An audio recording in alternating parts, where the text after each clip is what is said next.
मित्रों, अभी ढेर सारा विपक्ष कोरोना के काल के अंदर अभी अभी मैंने टीवी पर देखा, थाली बजा रहे थे मोदी जी की अपील पर। मैं सबको कहना चाहता हूं कि आप नुक्स निकालते हैं। कोई यहां से स्वीडन का इंटरव्यू लेता है, कोई यहां से किसी का इंटरव्यू लेता है, कोई अमेरिका में इंटरव्यू लेता है, मगर मोदी जी ने पूरे भारत को जोड़कर एक मजबूत लड़ाई, वैश्विक महामारी के खिलाफ लड़ने का नेतृत्व प्रदान किया। मित्रों, मैंने लाल बहादुर शास्त्री जी के बाद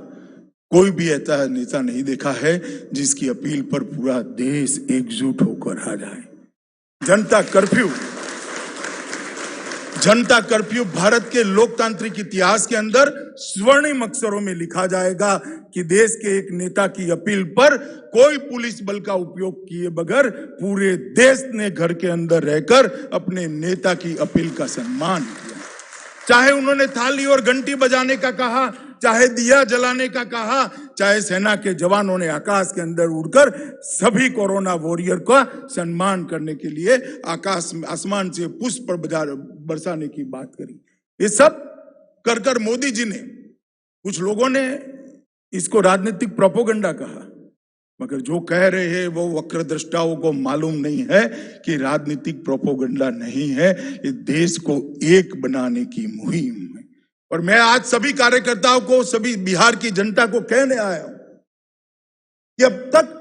राष्ट्रीय महामारियां जब आती थी, कुदरती आपदाएं आती थी, सिर्फ सरकारें इसके खिलाफ लड़ती थी। ये पहली राष्ट्रीय महामारी ऐसी है, कुदरती आपदा है, जिसमें सरकार तो लड़ी ही लड़ी, सरकार का नेतृत्व तो लड़ा ही लड़ा, इसके साथ 130 करोड़ भारतीय एकजुट होकर एक राष्ट्र, एक जन, एक मन,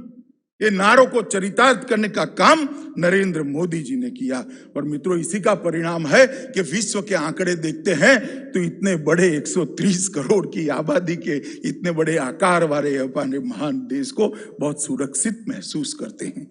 कई सर्वे हुए, कोई कहता है 84% लोगों ने देश के स्वागत किया, मोदी जी की सराहना की है, कोई कहता है 94% लोगों ने किया है। परंतु एक बात निर्विवाद है कि देश की 130 करोड़ की जनता मोदी जी के साथ एक कोरोना की लड़ाई में चट्टान की तरह साथ में, और इसी का परिणाम है मोदी जी का जो जनता को जोड़ने का कौशल है, जो उनकी विधा है, उसी का परिणाम है कि 130 करोड़ लोग एक साथ आज ये लड़ाई को सफलता के साथ लड़ रहे हैं।